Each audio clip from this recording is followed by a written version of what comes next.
Hi everyone, and thanks for joining our webinar today.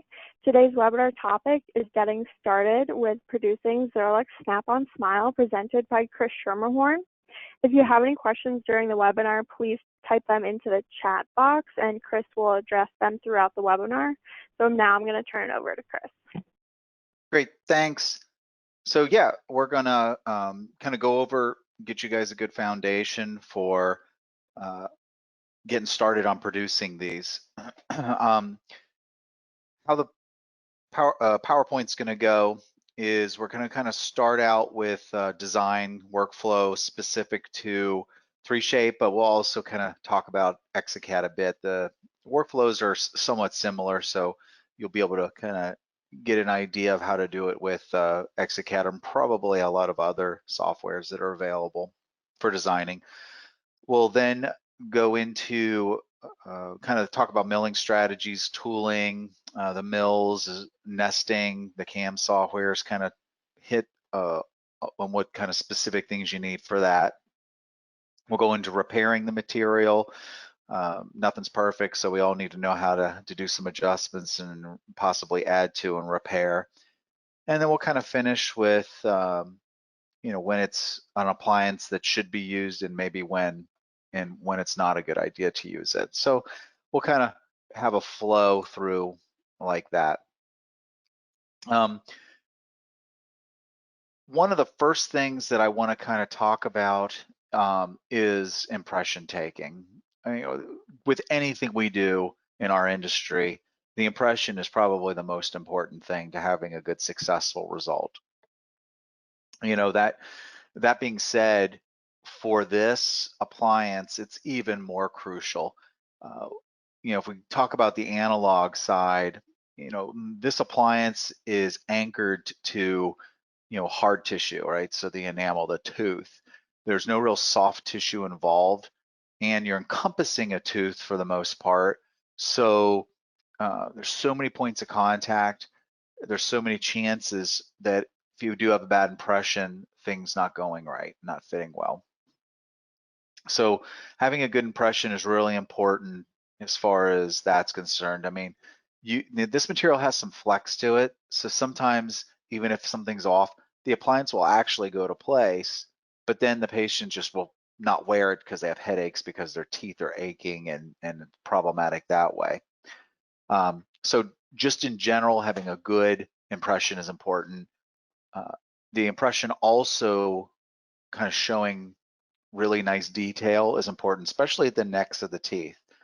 A lot of times when a doctor takes an impression for one of these, kind of follows the same parameters they would for a night guard. And so as long as kind of the upper half or thereabouts of the tooth comes out good, they're fine with it. But down at the neck of the tooth, the margin, if you will, the joint between the tissue and the tooth, is actually really important with these because that's where the appliance most of the time is going to end. And that's why I kind of call it the margin. And if that doesn't come out crisp, if it's kind of washed out, then we'll make it nice and detailed and kind of fade into that joint. But in actuality, when it goes in the mouth, that's actually open. And two things will happen. One, every time the patient smiles, their lip will kind of get caught on that as it goes to relax down over. Two, food will get caught like crazy in that area and will annoy the patient. So two ways an analog impression is important. One, just generally for the fit of the appliance and the comfort of it. And two, getting that fine detail specifically and especially down at the necks of the teeth. Now, if we jump over to the digital side, as far as impression taking, I don't know if I recommend that yet. I've done several digitally, and for the most part, they went well, and in some instances, they didn't go well. So it's a little hit or miss, right? So as the doctor scans across that arch, there's that chance of that next stitch not quite go into place right and things start to go downhill. And then you got this appliance that just has a rock. Going across arch for some systems seems to be better than others. And, especially as you're getting started, and if the doctor gives you the option, try to get an analog general impression from them and stay away from the digital. And then you can kind of, the big thing is make sure the doctor has a modern scanner, the most modern, because every other month they're kind of updating and coming out with better scanners that can really do those longer spans. And make sure also the doctor's had it for a while, so they're good. They take their time whenever they have that crossed arch and really get a good impression. So you'll get some of the best detail from that scanned impression, but maybe not the across the arch consistent results. So a little bit of a warning on digital scans. Analog, I would say, be best to start with, but they're both very, very important to make sure that they're accurate. Again, we'll talk about milling, we'll talk about design, we'll talk about milling, but definitely the foundation, none of this is gonna matter unless you have a really good impression. All right, so setting up your work order, really pretty easy. This option right here is called a tabletop option. Years ago, it was called the Snap-on Smile option, and back then, Snap-on Smile trademark name and told them please don't use that, and they changed it to tabletop. So this is actually an option chosen or created for the Snap-on Smile. And all you need to do is go and choose each tooth that's going to be involved and name it, designated a tabletop. If you have a missing tooth, you could just do an anatomic pontic as an option in that space. And then you want to splint them all together, right? So all of them are going to be splinted together. And that's it. Now you choose your opposing. I'm not going to do opposing on this one because of just time and clarity, but you choose your opposing at that point. Now, when you bring your file in and set up your path of insertion, path of insertion is pretty important when it comes to making sure that you can manage undercuts. I mean, we're dealing with Mother Nature, not prepped teeth.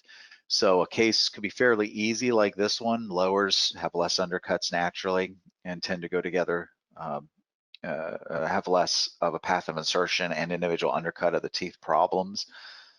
And then you'll have other cases where, an upper, the next case you do could be just horrible and have a lot of undercuts. So the most important area to be accurate is that anterior, kind of that canine to canine, or even first premolar to first premolar, depending on how broad the patient's smile is.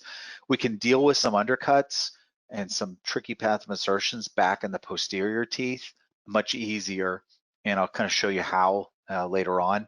But the anteriors, there's not as much we can work with or deal with. So making your path of insertion as ideal as possible for the anteriors, the better. So in this case here, you can see I would tilt this back so that I can really almost see the gingiva margin here and then in the front. So tilting that, making it as ideal as possible for those anteriors is a nice starting point. Then, as you guys know, anyone who works with Exocad, it's going to ask for each individual tooth and what tooth that number is, and you'll click on that and designate that individual tooth. As you do that, you're able to choose parameters specific to those teeth, which is nice.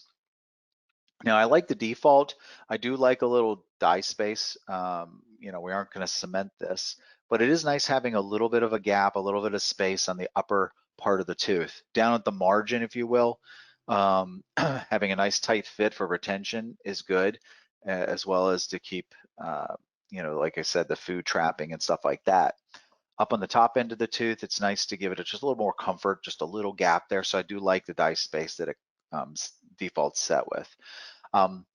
Now, here's where it gets, I guess you would say, tricky, and you need to kind of have some experience. But if you look here, it says remove undercuts, and there's a box to either check or uncheck.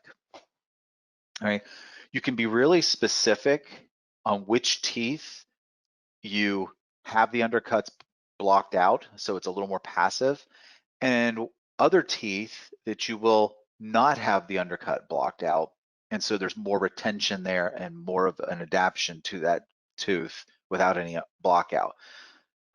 So the way I usually explain this is, if you're going to do a partial, whether it be a chrome partial or an acetal partial or anything, if you have 3 or 4 clasps on a partial, you're going to have a really retentive, rock solid partial most of the time. Even with 2 clasps, you can have a pretty stable partial, right?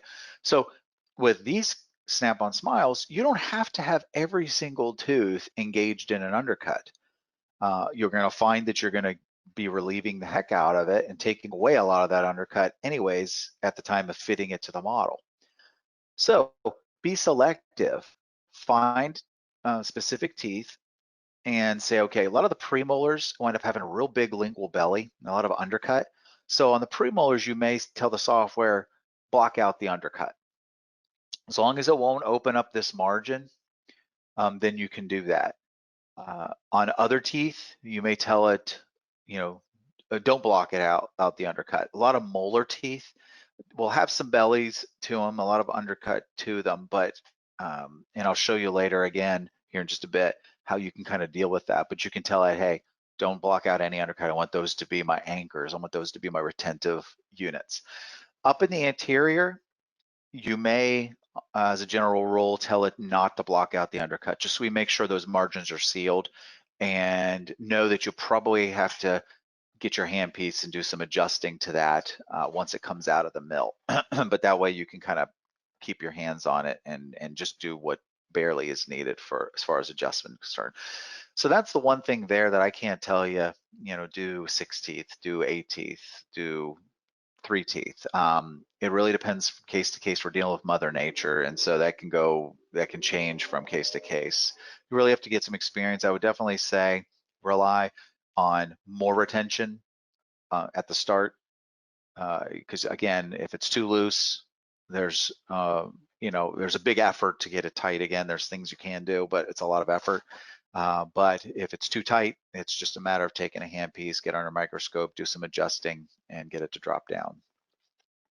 A lot of it'll come up with this what I call ghost tooth, or kind of a translucent tooth, to set over that position. I would recommend that your first inclination is make that tooth small as possible and have the underlying tooth kind of poking through in areas.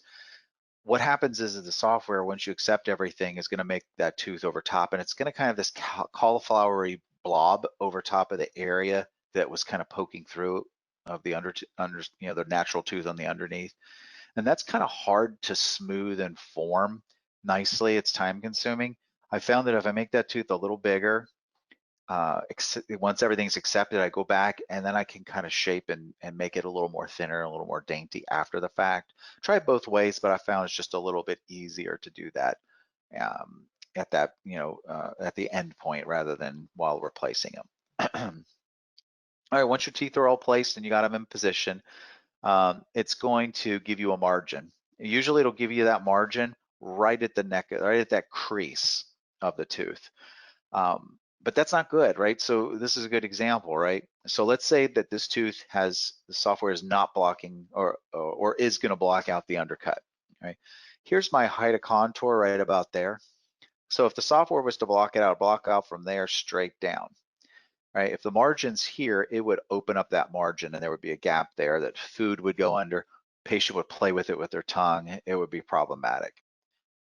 So what I can do is extend my margin down onto the tissue so that if it does block out from the undercut down, it'll block out here and this will still be sealed to the tissue so that you won't have the issue with food trapping or anything like that. All right, so that's important. This is a biggie. This is the thing that's going to save your life on working with these things and allowing you to deal with them. Even if you had it not block out the undercut, I would still overextend because most likely you're going to have to do some adjusting to get this to go to place.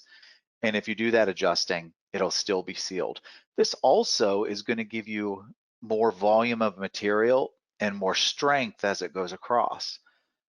The material's crazy strong, but that doesn't mean that if a patient's yanking out of their mouth and they kind of torque it out and stuff, that it can't go through some trauma. And the more material that's there, the stronger it's going to be and the longer it's going to last.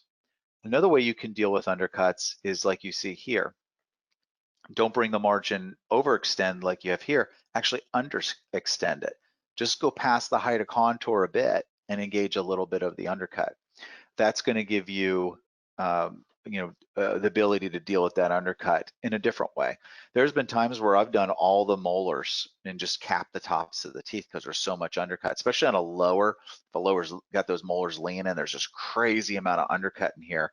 Don't bother dealing with that. Just go to the height of contour, maybe a bit past, so you gain a little retention and deal with there. You can even do it on the facial. Back in the molar region, as long as the patient doesn't smile and show that back there. And even if they did, it's going to all tooth colored, so it may not be noticeable. It's a good point for me to say it's not a bad idea for you to request a simple picture of the patient's natural smile when you receive these cases, because it can help you help the doctor manage expectations. So in other words, you may get a case in and you look at the teeth on the model and you go, boy, these are big teeth. And I'm going to make this appliance and I'm going to make them even bigger. This may be a problem. Let me call the doctor and make sure it's going to be okay to have this, the size of tooth. Um, that's rare though, because we don't have lips and noses in the head of the patient there. We just got a model. And there may be times where you look at them, oh, these teeth are pretty normal size, shouldn't be a big deal, but the patient could be super dainty and have really small features, and those teeth do look big in that patient with that patient. Now we make these teeth even bigger, and now the patient refuses it. So having that just photo of the patient emailed to you or something is a nice way for you to go, oh wow, the patient has a big gummy smile and the teeth are big. We're gonna make these bigger and they're gonna look like clown teeth. It's not gonna work. I will definitely, it's a good point for me to kind of tell you guys, you really got to manage patients' expectations and the doctors, right? Really need to educate the doctor. It's going to be one of your biggest challenges with this, to make sure the doctor understands what this is and what can be accomplished with this. And the way I do that is, if you have a scale of 1 to 10, 1 being the ugliest smile you can imagine, and 10 being the most beautiful smile, right? If a patient is a 5 or a 6 and we get them to a 7, I don't think they're going to be happy. All right, they're going to be spend maybe $2,000 or $3,000 to just jump one little point on the scale of aesthetics. I think that's going to be an upset patient. You don't want the doctor going, okay, well, I can do veneers on you for $16,000, or I can do the Snap-on Smile for $2,000. Well, let's go with that. Well, they're not the same thing. Not the same thing at all. All right. Now, if you have that scale of 1 to 10, and the patient is a 1, 2, 3, 4, right, and we take them to a 7, now you got a patient crying in the chair because of the difference aesthetically. Patients with broken and chipped teeth, broken down teeth but healthy. That's where the aesthetic sweet spot is. And I'll show you here in a little later on more uses for it. But that's one thing that is going to be your biggest challenge in offering up these appliances, is making sure you manage the doctor and the patient's expectations. All right, so once you mark the margin, the software will then mesh the teeth you placed to that margin. And at that point, you can shrink things in and adapt and move and do some of that stuff to kind of make it a little more dainty and fit into place. You can see my linguals overextended all of these, so I had something to work with there. On this case being a lower, I found, like, this case individually, I did not have the software block out the undercuts on any tooth. I left all of it engaged because I knew there was limited undercut on this case. And just to let you guys know, when I got it out of the mill, I touched it just a few times on the inside before it kind of snapped down on the model. And then I felt like it was still just a little tight. I took it off, I adjusted a couple other areas, and then I felt like it had then just enough snap that it would be comfortable and stay in place. So that's on lowers. Generally, you'll probably have more teeth engaged into the undercuts as opposed to uppers. Uppers is where your challenges will be mostly, and you'll be able to maybe choose 4 or 6 teeth to actually engage undercuts. But again, that just depends. It's from case to case and person to person. Here you can see I do like to have a little belly on here. This material grinds beautifully, and rubber wheels actually grind on this as well as carbides nicely. So you can really kind of finesse some of that. And this kind of keeps it stable in the mill, having a little thickness.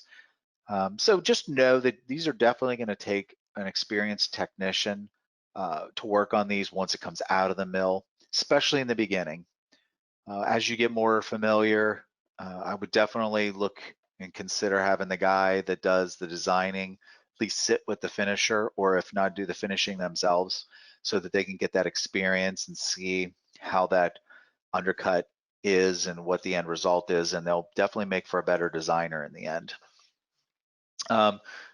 Shades are available right now, A1, A2, A3, 5, B1, and G2.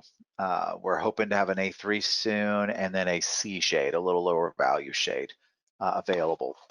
These come in a 22 millimeter puck. It's actually the LTD puck. I want you guys to understand that, like, as you watch this, you become certified to be able to do the Snap-on Smile, to be able to tell the doctors you do Snap-on Smile, to have us help you put literature together that says that you're a certified Snap-on Smile lab, to do all that.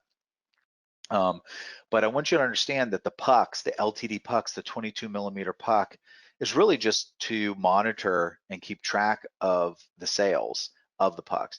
They aren't any more expensive than an acetal puck you would purchase to do partial frames or unilaterals or long-term temporaries. And so keep that in mind, that I don't want you to think that being that you can use the name Snap-on Smile, that it allows, that pucks are super expensive. They're not. Get yourself certified, get on the list, and order those pucks, the LTD pucks, and there won't be any more, and you'll not get into any issues with that. All right. So what will happen now is we will open up, and if you have any questions, just type them into the question spot, because right now those questions will be read to me and I can answer any questions that have come in. And then as you go along, type your questions into that spot and we'll be able to answer this for you. Are there any questions right now? The one question that we have is, what color is G2? Oh, great. I usually say that. That's why I love questions. G2 is a bleaching shade. So that is a nice white bleaching shade option. All right. So again, just type your question. One more just came in. Okay. How much adjustment does the doctor have upon delivery? Yeah, so that's a good question. I mean, of course, that is going to depend on your experience, your ability. Definitely the first few doctors you do them for, communicate with them, ask them how it was. Some patients are going to be overly sensitive to the tightness on the teeth, so there may be more adjustment then compared to others. But if you do things right, if it drops on the model, it can scrape models as it goes on, so it might not be a bad idea to scan that model in and maybe 3D print it to have a little harder model, or paint a hardener on the model so that you don't have an overly tight, you have a good representation as you fit it, because they are going to be tight on the models and they are going to drag and flex and go into undercuts, so they can scrape. And that'll all depend on how long that doctor has to do the adjusting. Make sure you communicate with the doctors too, because I've had doctors who I make this to the parameters, the thickness of them, 6 to 8 tenths in areas. Other areas are just naturally going to wind up being a few, 1 or 2 millimeters thick. If you're opening a bite, that could be much thicker occlusally. But I'll design one to the parameters that I know the appliance will last and be strong, and then they'll send it back and it'll just be ground to nothing. Doctors will just take a handpiece and just rip into it because the patient's like, oh, this or that, and they're expecting veneers or something like that, and it's just not what this is.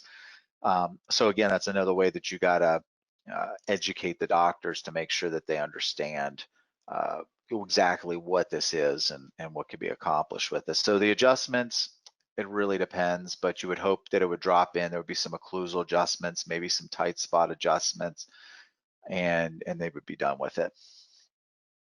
Any other questions? Yep, one more just popped in. What chairside rotary instruments do you recommend for doctors? Another great question. So any instruments that the doctor would use on acrylic, he can use on this. Also, the rubber wheels tend to remove this material nicely and smoothly. So if they wanted to do precise adjustments, maybe on the inside, a rubber point, or going over it with a carbide and then following it up with a rubber point to smooth it, works fine. But you'll find that this material grinds, with about the same effort and the same tools as acrylic. So it's really nice for them to work with. All right. Any other questions? Nope, that's all we have for now. All right, great. So if you guys think of anything, don't hesitate to type it in.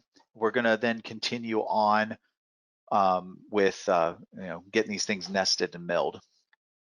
So when you nest the case, really the only thing that's important there is to make sure you put a lot of support pins. This may seem like a good bit here, but it's not enough. I would put one about every other tooth. This material is flexible. While it's thicker, it's rock solid, it's fairly rigid. But as it gets thinner, it can become flexible. But we want it to continue to stay flexible in the puck while it's being milled. We don't want it to flex and move away from the tooling and cause a problem. So I would say 2 millimeter, 1.5 to 2 millimeter support pin, and put it, one here, one there, every other tooth as it goes across and around. Be careful with the outer edge here. A lot of times we like to sneak them real close, and this can become pretty thin and possibly flexible. So if you have a mill that encompasses the puck, not too big of a deal there. That'll keep things supported. But if you have like a C-clamp, something that has an open end, be careful with that. Maybe scoot it in just a bit to give that a little more thickness. Or if you have a lot of support pins on the lingual, you might add a couple more and avoid putting any support pins there so that this flexes, it won't pull the appliance with it. So just be careful with that. But a lot of support pins keep it really solid in the mill. Also, be real concerned, on a lot of, whether it's Exocad or 3Shape, they do have the option to save the margin. So to block out the undercut, but save the margin. So it'll block out and then save the margin.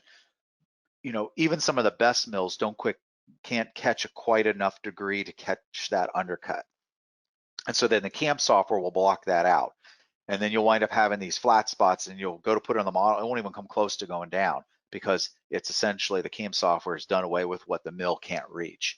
So don't do that, save the margin. Matter of fact, be real careful and kind of concerned when you tell the software to not block out the undercuts, that you may have issues in the mill where it just can't reach those undercuts, and you may have to block out and maybe may have to overextend those margins so that you can block out so the mill can deal with those undercuts. You can also, when you go to your CAM software, a lot of times you have the option to be able to move your appliance in that puck, and you may place it in that puck and try to position it so that you can kind of see as much of those undercuts. You're probably going to wind up tilting it to the anterior a little bit so that, because that's usually where that path of insertion, if you have, let's say this is the anterior tooth and this is the inside, as that tooling comes down, if it's kind of normal, you're going to have those teeth leaning out, and that tool is going to have to be tilted so that it can get into that area. Whereas if you tilt the whole appliance, now the tooling has an easier time to get into those undercuts. So that's definitely a concern, something to be aware of. Even today, I'll have some where I take them out of the mill. And usually if you look under a microscope, you look at the inside walls, you'll see a flat area that'll have some striations in it. And that's usually a sign that the CAM software kind of block that out. And a lot of CAMs will tell you where it's going to have issues. It'll mark them in red. So you can also use that and kind of at least be prepared to have to relieve that once it comes out of the mill and to get it into place. All right, so again, is there any questions that have come in as it relates to anything we've talked about so far? We don't have any new questions as of right now. All right, great. So now let's talk about repairing. There's always a reason to possibly need to repair anything we do, no matter how careful we are. This case here was back when I used to inject in these materials. There used to be a the only way to produce these materials was a thermoplastic, to melt it, injected. And thank goodness for milling, because it was a hard thing to manage, because these materials, they're highly crystalline and they do have a shrinkage to them as that crystalline structure forms. And the shrinkage is all a percentage of volume of material. And so what that means is the more material, the more shrinkage you get. This area here is 4 pontics. All right, these 4 were pontics. And of course, more volume of material, more shrinkage happened here. Then I had a warp where this was bouncing. So I cut it, got this fit down, wax it together, and do a putty matrix over that area. All right, this is a lot like, soldering metal back in the day. If any of you guys casted metals, there was the same kind of struggle of getting an accurate casting on some longer span bridges. And so cut it there, waxed it, did a putty matrix to get that, boil it out, steam it off, whatever, get it clean. Then we use a piece of equipment called the hot shot gun. Some of you guys may be familiar, but it's a handheld injector, kind of looks like a big glue gun or a caulking gun. Melts the material and you can inject the acetal. The injectable acetal is the same as the millable version, so you can repair by melting them together, no problem. And so what you do is you can go onto Meyerson's YouTube channel to see some videos on repairing using the hot shot gun, to kind of see a more in-depth process. But essentially, you'll heat the area with a little torch. You'll then inject a blob of material onto there with the putty off. And then you'll take the putty and squish it down into place. And that will push it into the finer details and get everything together. A lot of times I'll use a rubber band or something to hold the pieces in place solidly during that process. You'll have a lot of flash, you'll trim that off, and then there's my joint, right? No line of demarcation, no evidence that there was a repair done. Now you may notice this pink acrylic. The pink acrylic is not chemically bonded onto the acetal. They do not bond together. This acrylic is held on by mechanical retention. So I drilled up inside these teeth, kind of made a channel or hollow space up inside, and then process the acrylic to that. So if you do add acrylic to it, you will have to incorporate mechanical retention to do that. We do have a polishing material. This is a high shine. This is, it works nice. Now, we have a polishing kit that has a yellow, red, blue, and green bristle brush. They're like rubber, and they have an abrasive embedded in them. That kit is really nice for kind of getting the tooling marks out. You want to kind of get those tooling marks out. You could also use pumice. I recommend if you use pumice, use like a B52 brush, not the rag wheel. The rag wheel will tend to wipe out all character on the surface, mamelons and things like that. If you use a brush with some pumice, that'll get your tooling out and get that surface smooth. You can use denture high shines. Regular plastic high shines work pretty good, but I have found that the polish that Meyerson has does seem to kick it up to the next level of shine, of gloss, and it's fairly cheap. And this block will last you for probably, Meyerson doesn't want to hear it, but probably 2 years. You only use a bit of it, so definitely consider that. Again, on Meyerson's YouTube channel, I do have a video of me polishing using the polishing kit. I think it's Duraflex that I'm polishing, but it's the same process. So we kind of talked about the aesthetics of it, right? So the whole scale of 1 to 10 and stuff. I think it's Snap-on Smile, and that's an aesthetic word.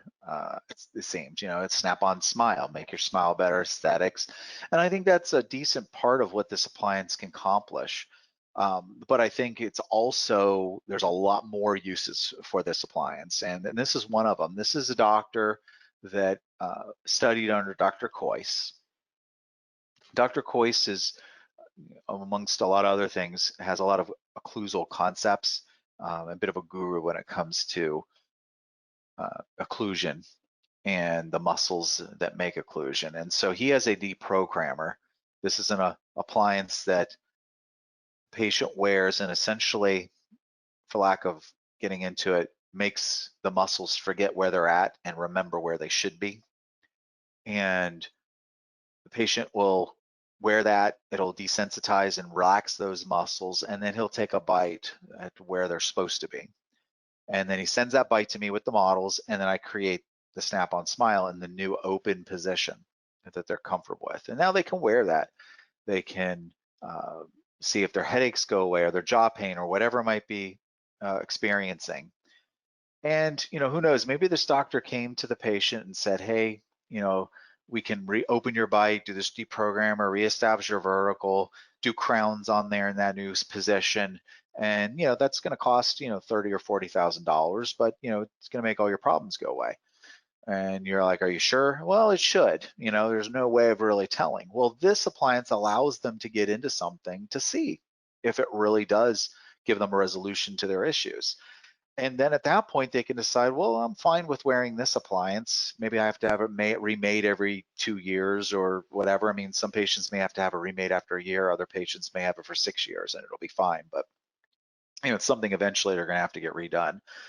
Or whether they want to go ahead and get this done in crown or bridge. Now we know this position really helps. And so this appliance actually allows the doctor and the patient kind of an option of doing this slowly, and whether it be just to keep that vertical they established or also to help financially, right? So what they can do is that the patient says, I want to go with crown or bridge. The doctor can section it here. Prep, prep, prep. Take an impression with the rest of this still in. The rest of this is still that vertical. You could take a little bite here, whatever. Either take the impression or do the scan for the crowns with this rest of this appliance in. And that goes to the lab. Now the lab has exactly where that vertical needs to be for these crowns. Also the doctor could take this piece that he sectioned off, fill it with temp bond or acrylic, and put it back in as the temporary while the crowns are being made. Right. So then the crowns come back after a week, few weeks. Those are placed. And now the patient can go off and maybe save money for 8 months, a year or something, who knows how long, and then that's sectioned over here. And that same process is done back here, and crowns are placed. Now they just have this little anterior piece. If ever you get to that point, or you even have appliance where there's just not that much retention, naturally a patient has short clinical crowns, not much undercut, you can have them use a denture adhesive inside this appliance. It will give like a suction and help with retention. So keep that in mind if you ever run into those cases, or if you just have a little anterior piece that doesn't have quite the retention to stay in place, a little denture adhesive will help with that. And so you can kind of work around the arch. It's a really good stepping stone tool to getting a patient into a new vertical position. All right, now if you're not opening the bite, you're wanting to have a limited opening, you're always going to have 0.8 to a millimeter on most patients of opening with these appliances. There's always going to be some. You may have seen some pictures with big windows opened up occlusally. I find just food jams in there. I also find that it weakens the appliance. There's not much material there, and it can crack through the interproximals and have issues. So I don't like that, but I don't mind just opening up little spots so that in thin areas, you can really lower that occlusion as much as possible, so there's as little opening as possible. So I don't mind that, but I don't necessarily like the big windows. This case here wound up being a little bit of a hybrid. So this patient has 3 anterior teeth that are broken down, chipped, but healthy. Now, there's actually nothing wrong with them, so the doctor didn't want to have to extract them, but the patient couldn't really afford to do crowns on there or anything to make those look better. Had a relatively new crowns back here done, and now needs a partial.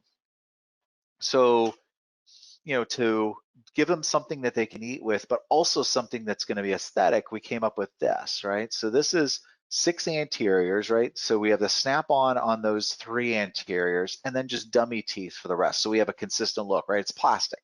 It's not porcelain. It doesn't have a transition of shade. It doesn't have that translucency. So we need to keep things consistent across, and then it's not as noticeable. We're kind of learning that with digital dentures, that when it's all the teeth all the way across, sometimes it cannot look great, but now having a little bit of a monochromatic kind of look, it doesn't seem to be quite as noticeable.